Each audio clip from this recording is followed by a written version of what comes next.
keluargaku yang kekasih di dalam Tuhan, hati kita akan dibuat menjadi terus percaya ketika kita diisi terus-menerus dengan firman, bukan dengan berita-berita yang seringkali membuat kita negatif. Mari kita menjadi orang yang agresif, mencari tahu tentang Tuhan, bukan mencari tahu tentang masalah-masalah orang lain. Mari kita kepo dengan firman Tuhan. Mari kita selalu rindu dan haus mencari firman Tuhan. Sebelum kita mendengar firman Tuhan, mari kita berdoa bersama-sama. Bapa, tolonglah kami untuk kami bisa memahami firman yang Kau berikan kepada kami semuanya pagi hari ini. Berikan hikmat-Mu supaya kami bisa memahami dan melakukan kebenaran firman Tuhan, sehingga hidup kami menjadi berkenan kepada Tuhan. Dalam segala keterbatasan kami, ketidakmampuan kami tahu kasih karunia Tuhan dalam Roh Kudus-Mu memampukan kami untuk menjadi pelaku-pelaku firman Tuhan yang agresif. Terima kasih ya Tuhan. Dalam nama Tuhan Yesus kami berdoa. Haleluya. Amin. Pembacaan firman Tuhan kita hari ini terambil di dalam Yohanes pasal yang ke-21 mulai ayat yang pertama sampai ayat yang ke-11. Bapak Ibu buka Alkitabnya, cermati baik-baik di Injil Yohanes pasal yang ke-21 mulai ayat yang pertama sampai ayat yang ke-11. Saya akan membacakannya, Bapak Ibu menyimaknya dengan baik. Kemudian Yesus menampakkan diri lagi kepada para murid-Nya di pantai Danau Tiberias, dan Ia menampakkan diri sebagai berikut. Di pantai itu berkumpul Simon Petrus, Thomas yang disebut Didimus, Nathanael dari Kana yang di Galilea, anak-anak Zebedius dan dua orang murid-muridnya yang lain. Kata Simon Petrus kepada mereka, "Aku pergi menangkap ikan." Kata mereka kepadanya, "Kami pergi juga dengan engkau." Mereka berangkat lalu naik ke perahu. Tetapi malam itu mereka tidak menangkap apa-apa. Ketika hari mulai siang, Yesus berdiri di pantai. Akan tetapi murid-murid itu tidak tahu bahwa itu adalah Yesus. Kata Yesus kepada mereka, "Hai anak-anak, adakah kamu mempunyai lauk pauk?" Jawab mereka, "Tidak ada." Maka Yesus berkata kepada mereka, "Tebarkanlah jalamu di sebelah kanan perahu, maka kamu akan peroleh." Lalu mereka menebarkan dan mereka tidak dapat menariknya lagi karena banyaknya ikan. Maka murid yang dikasihi Yesus itu berkata kepada Petrus, "Itu Tuhan." Ketika Petrus mendengar bahwa itu adalah Tuhan, maka ia mengenakan pakaiannya, sebab ia tidak berpakaian. Lalu terjun ke dalam danau. Murid-murid yang lain datang dengan perahu karena mereka tidak jauh dari darat. Hanya kira-kira 200 hasta saja, dan mereka menghela jala yang penuh ikan itu. Ketika mereka tiba di darat, mereka melihat api arang, dan atasnya ikan dan roti. Kata Yesus kepada mereka, "Bawalah beberapa ikan yang baru kamu tangkap itu." Simon Petrus naik ke perahu lalu menghela jala itu ke darat, penuh ikan-ikan besar, 153 ekor banyaknya, dan sungguh pun sebanyak itu, jala itu tidak goyah. Amin. Berbahagialah kita yang mendengar kebenaran firman Tuhan, melakukannya, karena firman Tuhan itu akan menjadi berkat bagi kita semuanya. Bapak Ibu yang kekasih dalam Tuhan, COVID-19 ini telah begitu banyak menyebabkan kehidupan yang tidak normal di dalam hidup kita semuanya. Dan bukan hanya itu, telah menyisakan banyak kesulitan-kesulitan.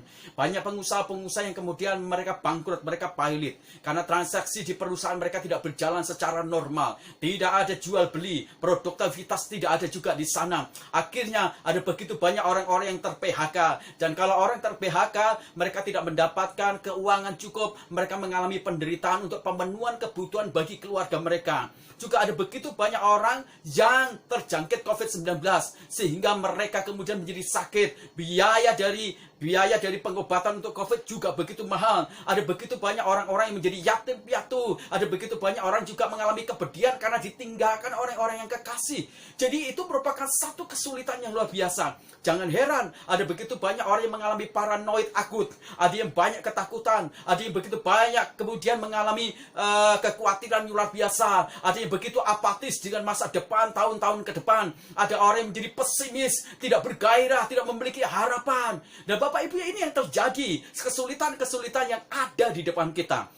Dan kalau kita membaca di dalam Yohanes pasal yang ke-21 ini, murid-murid juga menghadapi satu kesulitan. Setelah mereka semalam-malaman bekerja, mereka tidak mendapatkan hasil. Dan itu merupakan satu situasi sulit bagi mereka semuanya. Bapak Ibu, ketika Yesus bertemu dengan mereka, Yesus memberikan kepada mereka tugas yang begitu hebat. Panggilannya begitu hebat. Dari nelayan yang menjala ikan, mereka dipakai dan diutus dan ditugaskan dan dipanggil menjadi penjala manusia. Tapi karena situasi-situasi sulit ini, mereka beralih, mereka meninggalkan panggilan itu. Dan mereka mengalami kesulitan hidup yang luar biasa. Pertanyaannya begini Bapak Ibu, Ketika kita berada dalam kesulitan, bagaimana Tuhan bertindak atas kesulitan ini? Ingat, hari ini kita belajar tentang Tuhan atas masa sulit hidup kita semuanya. Jadi bagaimana Tuhan bertindak atas segala kesulitan di kehidupan kita? Mari kita belajar bersama-sama dari Injil Yohanes pasal yang ke-21 ini, Bapak Ibu yang kekasih di dalam Tuhan. Kita akan belajar bagaimana Tuhan bertindak atas kesulitan di kehidupan kita. Yang pertama, Bapak Ibu, Tuhan memberatkan murid untuk bertindak menentang hal yang luar biasa. Bapak Ibu, kalau kita berbicara tentang dunia nelayan, maka sudah sesuatu yang lazim. Nelayan itu akan bekerja di malam hari. Mereka akan mendapatkan begitu banyak ikan-ikan ketika mereka secara lazim bekerja di malam hari. Jadi kalau mereka tidak bekerja di malam hari, maka merupakan sesuatu yang tidak lazim. Jadi dunia nelayan lazimnya itu adalah dunia ketika mereka bekerja di malam hari. Dan itu udah lazim. Tapi apa yang terjadi? Ketika murid itu mereka bekerja dan di tengah malam itu, dan semalam-malaman Alkitab mencatat bahwa mereka tidak mendapatkan ikan. Ternyata Bapak Ibu yang kekasih dalam Tuhan, walaupun itu sesuatu yang lazim, malam itu sesuatu yang lazim, dan para murid selalu melakukannya secara lazim di malam hari, ternyata malam atau yang sesuatu yang lazim tidak selalu berpihak pada mereka. Justru mereka mendapatkan sebuah fakta, berkat itu jauh dari mereka, ikan itu jauh dari mereka. Ada sesuatu yang aneh, seekor pun mereka tidak mendapatkan ikan semalam-malaman. Itu mustahil, itu adalah hal yang tidak lumrah. Tapi itu faktanya. Bapak Ibu, kerja keras kita, walaupun itu disertai dengan kelaziman, disertai dengan sesuatu yang wajar, apa yang terjadi? Belum tentu itu memberikan sebuah janji yang baik, menguntungkan, mendapatkan hasil dan keberhasilan. Kerja keras kita disertai dengan kelaziman waktu, belum tentu menjanjikan bagi kita untuk kita mendapat. Kerja keras kita disertai dengan kelaziman cara kerja kita, belum tentu itu juga memberikan hasil. Kerja keras kita disertai dengan pola yang lazim, belum tentu itu juga menghasilkan sesuatu bagi kita semuanya. Nah, Bapak Ibu, apa yang terjadi? Para murid akhirnya mereka menuju daratan. Hari siang itu, mereka tidak mendapat apa-apa. Dan mereka di tengah-tengah kecapean, kelesuan, mereka pergi ke darat. Dan apa yang terjadi? Mereka melihat Yesus dan berteriak kepada mereka, "Adakah lauk pauk?" Dan mereka berkata, "Aku tidak." Dan Yesus akhirnya memberikan sebuah perintah. Dia katakan, "Tebarkanlah jalamu di sebelah kanan." Dan Bapak Ibu, itu adalah waktu siang, bukan pagi. Matahari telah terbit. Itu waktu siang. Yesus mengajak murid-muridnya untuk menerjang sesuatu yang biasa.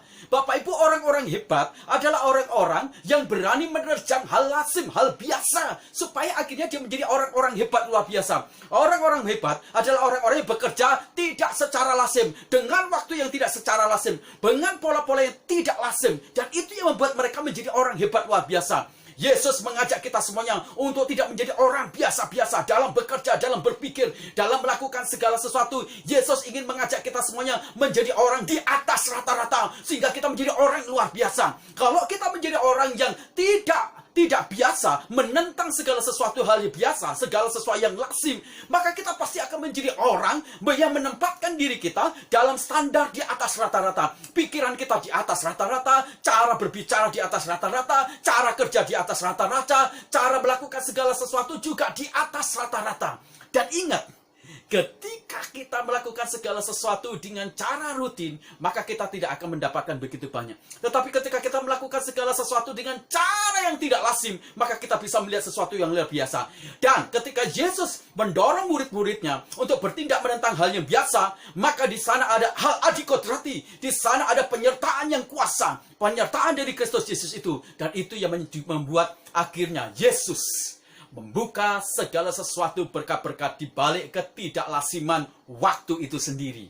Nah Bapak Ibu, ini artinya Bapak Ibu menolong kita semuanya. Kalau kita ingin menjadi orang yang mendapatkan banyak hal, maka kita harus menjadi pribadi yang berani menentang pola lazim kita, yang berani keluar dari cara pola lazim kita, cara kerja lazim kita semuanya, menjadi orang yang mempertajam diri, menjadi orang yang mengaktualisasikan, mengupgrade diri kita terus-menerus. Ternyata cara Tuhan, pola Tuhan, waktu Tuhan itu sangat efektif bagi para murid untuk diberkati. Waktu Tuhan juga, cara Tuhan yang ajaib, yang menentang kelasiman, itu lebih berhasil, lebih efektif untuk memberkati kita semuanya.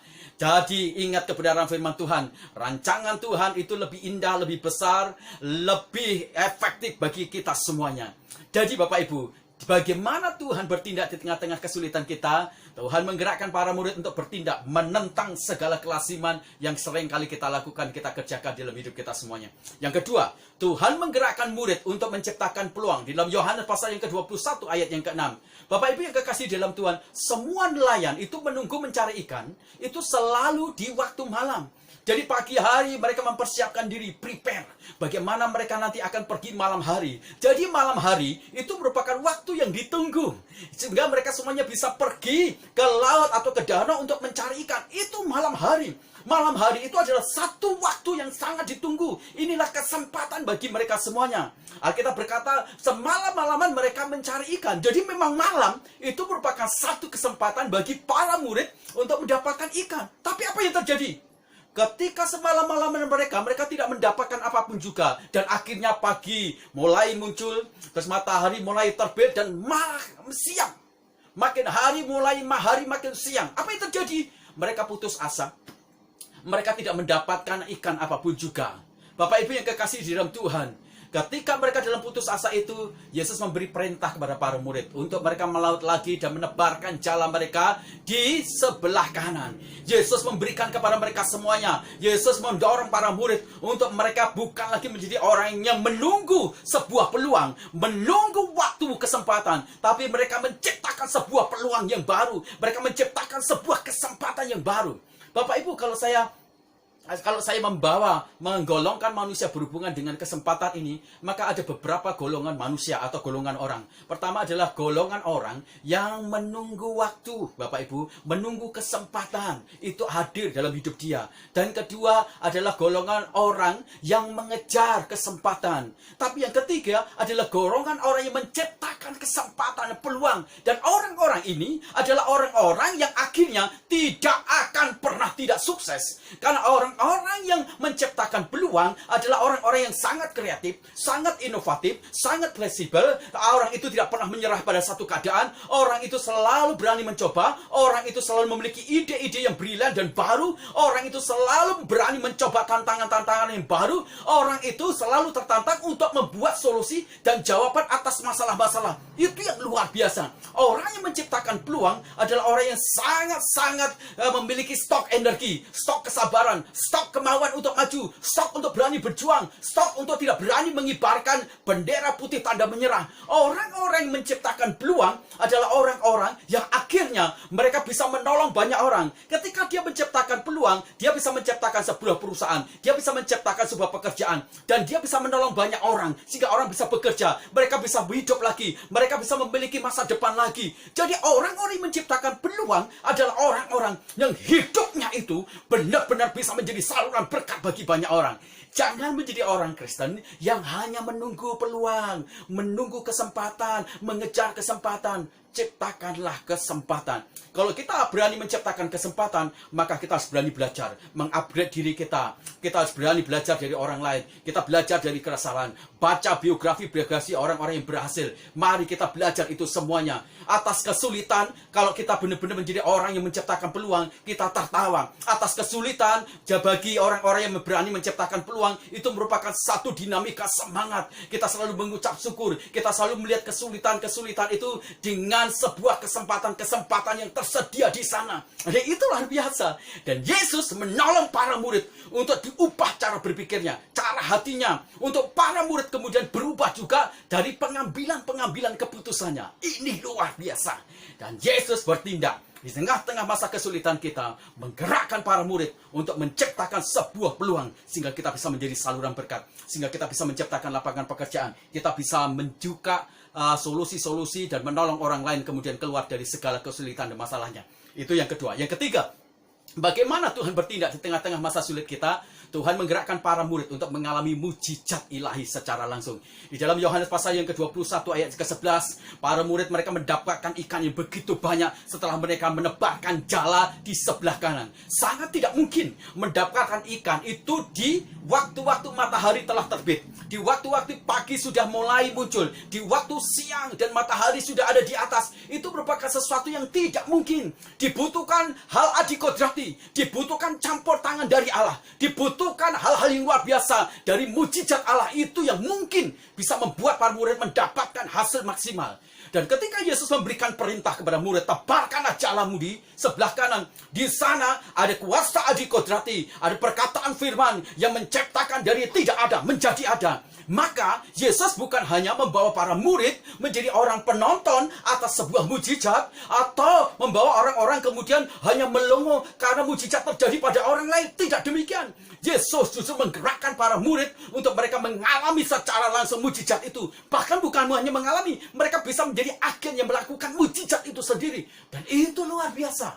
Masa sulit itu merupakan satu masa di mana Tuhan sebenarnya secara kreatif ingin membuktikan mujizatnya dalam hidup kita semuanya. Bapak Ibu, kalau di malam hari jala itu menghampiri ikan, jala itu mencari ikan, tetapi yang terjadi, mujizat yang terjadi adalah ketika para murid di siang hari mereka menebarkan jala, bukan jala yang mencari ikan, tapi ikanlah yang mencari jala dan masuk di sana. Siapa yang menggerakkan ikan-ikan itu kemudian dari bawah, kemudian muncul ke atas dan mau masuk di dalam jala? Kuasa adikodrati Tuhan, kuasa dari mujizat Tuhan, itu yang memungkinkan akhirnya mujizat dialami oleh para murid. Dan luar biasa, murid-murid tidak lagi berkata, aku dulu menjadi penonton mujizat, aku dulu mendengar perkataan dari orang lain. Tapi sekarang mereka mengalami secara langsung mujizat. Dan mereka juga bisa menjadi agen dari mujizat Tuhan yang luar biasa.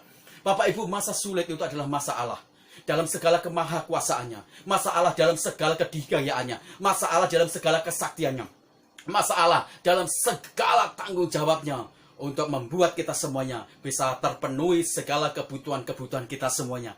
Ajaib sekali.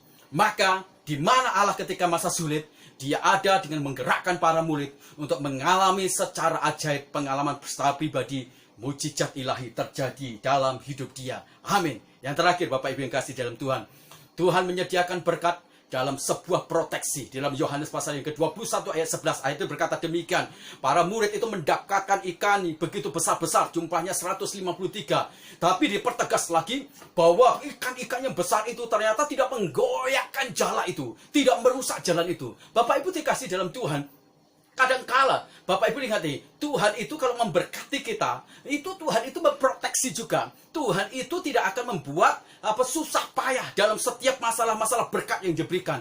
Tapi kalau berkat itu tidak datang dari Tuhan, di sana tersedia sakit, di sana tersedia kegigiran, di sana tersedia kesombongan, di sana tersedia sakit penyakit, di sana tersedia kemalangan begitu banyak. Tapi kalau berkat itu datang dari Tuhan, susah payah tidak ditambahkan, penderitaan tidak ditambahkan, segala penurunan aspek karakter kita tidak ditambahkan, tapi dituatkan terus-menerus. Bapak Ibu yang kekasih di dalam Tuhan, ada orang yang mendapatkan hasil begitu banyak, tapi keluarnya banyak.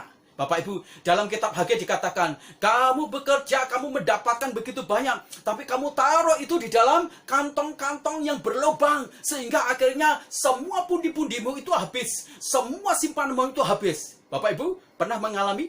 Bapak Ibu mendapatkan berkat, tetapi keluarnya cepat, keluarnya habis. Tiba-tiba anak sakit, tiba-tiba ada kemalangan, tiba-tiba ada satu masalah, sehingga kita harus mengeluarkan keuangan yang kita dapat. Bapak Ibu, perhatikan, Tuhan itu kalau memberkati kita, selalu itu di sana ada satu proteksi, sehingga jala itu, tempat itu, wadah itu, untuk kita bekerja, di sana tidak ada kesulitan, di sana tidak ada kehancuran, di sana tidak ada sesuatu yang robek, sehingga ikan itu kemudian lepas, kita tidak dapatkan hasil, sia-sia kerja kita. Tidak demikian. Kalau Tuhan memberkati, di sana ada proteksinya. Proteksi tentang karakter, proteksi tentang kemudian kebaikan, kemurahan hati, proteksi juga tentang apa? Tentang jenis pekerjaan kita itu bisa bertahan lama. Nah, Bapak Ibu, pernah enggak kita menghadapi masa-masa ketika kita mendapatkan berkat, tetapi kemudian hilangnya juga begitu cepat? Mengapa bisa habis? Bapak Ibu, ada beberapa hal yang saya ingin bagikan. Yang pertama adalah ketika kita mendapatkan berkat, Di sana bukan lagi kemurahan yang kita perbesar, tetapi kita memperbesar gaya hidup kita, konsumerisme kita. Kita beli, kita jadi konsumen. Kita beli apapun juga, apapun yang kita butuhkan kita beli supaya kita dianggap orang memiliki prestis, memiliki gengsi. Kita adalah orang yang hebat, kita adalah orang kaya, kita punya segala-galanya. Dan itu yang seringkali membuat berkat yang Tuhan berikan dalam hidup kita cepat habis. Yang kedua, Bapak Ibu, seringkali kita tidak mengelola uang dengan baik. Seringkali. Nah, Bapak Ibu, saya memberikan sebuah contoh sederhana dalam hidup kami berdua bersama-sama dengan istri saya. Kalau kami memiliki uang, kalau kami dapat berkat, Bapak Ibu, maka kami sudah memiliki pos-pos yang sangat penting. Kami punya amplop-amplop dengan pos-pos yang sangat penting. Misalnya, Bapak Ibu, ada pos yang berhubungan dengan kebutuhan pokok kami sehari-hari. Jadi ada amplop yang kami taruh di sana, isinya uang yang berhubungan dengan kebutuhan pokok kita, yaitu makanan, beras, apapun juga di situ. Kemudian ada amplop yang berhubungan dengan biaya sekolah anak kami. Kemudian ada alokasi yang berhubungan dengan pembelian listrik, itu semuanya. Kemudian amplop juga yang berhubungan dengan amplop yang berhubungan dengan kirim uang untuk orang tua. Itu sudah ada masuk di sana, kasnya. Kemudian ada alokasi juga uang untuk perpuluhan. Tidak bisa tidak, saya harus. Karena itu menjadi satu tanggung jawab. Dan bukan hanya satu tanggung jawab, itu menjadi satu bentuk kasih saya kepada Tuhan. Dan kami bukan hanya memberi perpuluhan. Saya beri perpuluhan, istri saya juga beri perpuluhan. Jadi kami 20%. Ya, kami beri perpuluhan. Bukan hanya itu Bapak Ibu, ada amplop lagi lain yang berhubungan dengan apa? Dengan kas sosial untuk menolong orang lain Bapak Ibu. Kemudian ada amplop juga yang isinya tulisannya adalah tak terduga, kebutuhan-kebutuhan tak terduga.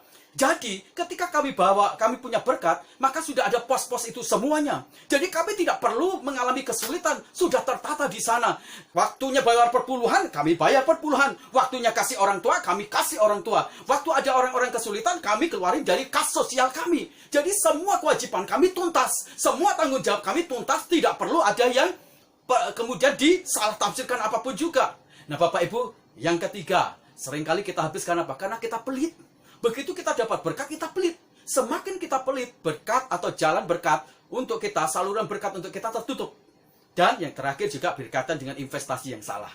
Bapak Ibu, 4 hal ini. Ingat baik-baik, Allah itu ada di masa sulit kita semuanya. Dan kalau Allah itu ada di masa sulit kita semuanya, Allah ingin kita bergerak untuk tidak menjadi orang-orang biasa, kita keluar dari segala kelasiman. Yang kedua, kita bukan hanya bergerak di wilayah kelasiman, tetapi kita menjadi orang yang menciptakan sebuah kesempatan atau peluang. Dan yang ketiga, kita bergerak menjadi orang-orang yang mengalami mujizat itu secara langsung, atau pendeknya juga adalah orang-orang yang menciptakan sebuah atau menjadi agen mujizat itu sendiri. Dan yang terakhir, kita menjadi orang-orang yang diberkati oleh Tuhan dengan berkat proteksinya juga. Sehingga kita tetap baik, tetap rendah hati, tidak sombong, tidak kemudian menjadi kikir, tidak menjadi pelit, atau kita menjadi OKB baru yang melupakan orang-orang lain. Jangan sampai kita menjadi orang-orang Kristen Bapak Ibu. Waktu dulu kita tidak punya, kita cari Tuhan. Waktu kita jalan kaki, kita cari Tuhan. Berdoa dengan sungguh-sungguh. Tuhan berkati kita sepeda, kita cari Tuhan dengan sungguh-sungguh. Waktu kita sepeda motor, diberkati oleh Tuhan, kita cari Tuhan. Setelah segala satu sukses, Tuhan memberkati kita mobil, Tuhan memberkati kita rumah, Tuhan memberkati apapun juga, kita jadi sombong, kita lupakan Tuhan, kita lupakan gereja, kita lupakan orang tua, kita lupakan orang-orang yang susah, sehingga kita semuanya lupa. Jangan sampai itu. Kalau terjadi, maka berkat itu bisa habis dalam hidup kita semuanya. Kiranya kebenaran firman Tuhan ini menguatkan dan meneguhkan kita semuanya. Mari kita berdoa. Bapa di dalam surga, kami mengucap syukur untuk kebenaran firman Tuhan yang Kau berikan kepada kami. Biarlah kami menjadi orang Kristen yang menempatkan Engkau sebagai pribadi yang sangat utama di tengah-tengah masa sulit hidup kami. Tuhan, kami berdoa untuk para mitra kami, para sponsor kami, jemaat kami yang memiliki masalah-masalah di bidang usaha, bisnis mereka, pabrik-pabrik mereka semuanya, Tuhan. Ketika COVID-19 ini terjadi, Tuhan, ada krisis ekonomi di bidang-bidang pabrik mereka, usaha dan ekonomi mereka. Tuhan memberkati, Tuhan memberikan kepada mereka hikmat marifat, keberanian untuk melakukan uji coba yang baru, serta mereka semuanya menjadi pribadi yang terus-menerus menjadi inovatif, kreatif, sehingga pada akhirnya mereka bisa menjadi pribadi yang keluar dari jalan keluar dari segala masalah itu oleh karena jalan keluar yang Tuhan berikan lewat hikmat-hikmat yang Tuhan sampaikan dalam hidup mereka. Tuhan memberkati juga Tuhan keuangan, pemulihan, sehingga pada akhirnya mereka menjadi kuat lagi di bisnis usahanya, menggeliat lagi dan bisa menjadi saluran berkat bagi banyak orang dan pekerjaan-pekerjaan Tuhan. Kami berdoa untuk saudara-saudara kami yang kena PHK, Tuhan Engkau pelihara mereka, jagai mereka, berikan kekuatan untuk mereka menjadi seorang petarung dan berkati supaya mereka bisa memulai sebuah usaha secara pribadi atau mereka mencari pekerjaan-pekerjaan yang baru sehingga mereka semuanya bisa mendapatkan pekerjaan yang layak. Berkati para dokter, suster yang sedang menghadapi masalah COVID-19 ini dalam penanganannya secara kedokteran. Tuhan berkati mereka, jauhkan dari terjangkit COVID-19 ini.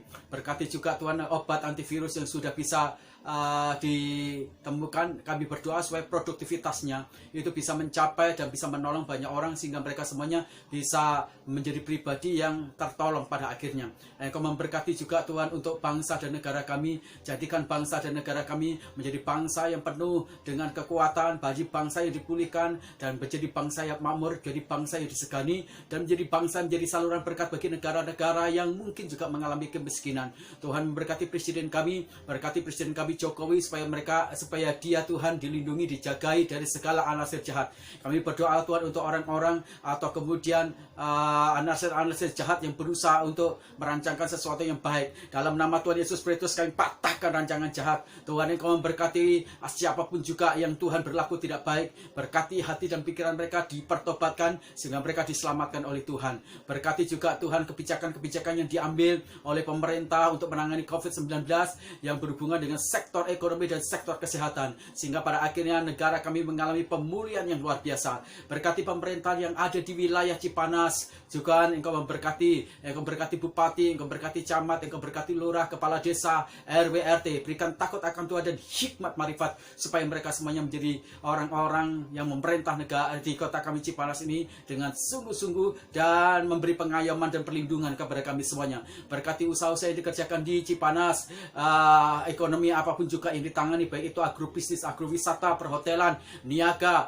pertanian, perikanan, perkebunan, peternakan. Tuhan Engkau campur tangan memberkati gereja-gereja yang ada di Cipanas. Tuhan Engkau memberkati kesatuan, memberkati supaya ada pemulihan sehingga konflik-konflik historik di antara gereja, di antara pemimpin-pemimpin rohani bisa dijamah oleh Tuhan sehingga pada Tuhan akhirnya gereja bisa bersatu sehingga kami saling mengaku dosa kami. Tuhan Engkau memberkati jemaat, Engkau memberkati gereja-gereja supaya mereka sungguh-sungguh menghadirkan hadirat Tuhan sehingga Cipanas dilawat, ada revival yang sungguh-sungguh terjadi di kota kami Cipanas ini. Tuhan kami juga berdoa Tuhan secara khusus untuk pergumulan dari gereja kami. Kami berdoa untuk pertumbuhan iman rohani dan karakter dari jemaat kami supaya jemaat kami menjadi dewasa bukan menjadi kanak-kanak, supaya jemaat kami menjadi kesaksian yang indah sehingga mereka semuanya tidak menjadi batu sandungan tetapi mereka menjadi sinar penuntun dan menjadi sumber inspirasi untuk orang hidup lebih baik lagi. Berkati juga Tuhan ekonomi dan keuangan jemaat kami. Tuhan kami rindu gereja kami memiliki tanah dan gedung. Tuhan Engkau campur tangan di sana sehingga gereja kami pada akhirnya bisa memiliki gedung dan tanah dan kami bisa melengkapi lagi pelayanan-pelayanan kami di kelas-kelas pemuritan. Tuhan terima kasih. Akhirnya keluargaku yang kekasih dalam Tuhan, angkat kedua tanganmu dan terimalah berkat Tuhan. Kasih sayang dari Allah Bapa kita lewat anaknya Tuhan Yesus Kristus yang telah mati di atas kayu salib menebus segala dosa kita dan persekutuan dengan Roh Kudus yang menguduskan kita sehingga kita tak bercacat celah di hadapannya. Tuhan memberkati keluargamu, Tuhan memberkati suamimu, Tuhan memberkati istri dan anak-anakmu. Semua orang yang tinggal di dalam keluargamu diberkati karena Engkau. Tuhan memberkati usahamu, apa saja yang dikerjakan oleh kedua tanganmu diberkati oleh Tuhan karena Tuhan menyertainya. Tuhan memberkati masa depanmu dan masa depan keturunanmu. Tuhan memberkati kesehatanmu, keluar masukmu. Engkau hanya bisa menemukan pintu berkat Tuhan saja. Damai sejahtera dari Allah Bapa menyertai engkau. Pulang dengan damai sejahtera itu, bagikan berkat rohani, berkat jasmani kepada orang sehingga mereka semuanya bisa melihat Tuhan Yesus di dalam hidupmu. Pulanglah dan beritakanlah Injil, maka Tuhan menyatakan tanda-tanda ajaib dalam hidupmu. Dalam nama Tuhan Yesus Kristus kami memeteraikan berkat rohani, berkat jasmani atas hidupmu. Haleluya. Amin. Tuhan Yesus selalu memberkati kita semuanya. Amin. Terus bertumbuh di dalam iman, terus menjaga kesehatan kita di tengah-tengah COVID ini, ikuti protokol kesehatan. Salam, Tuhan memberkati kita semuanya.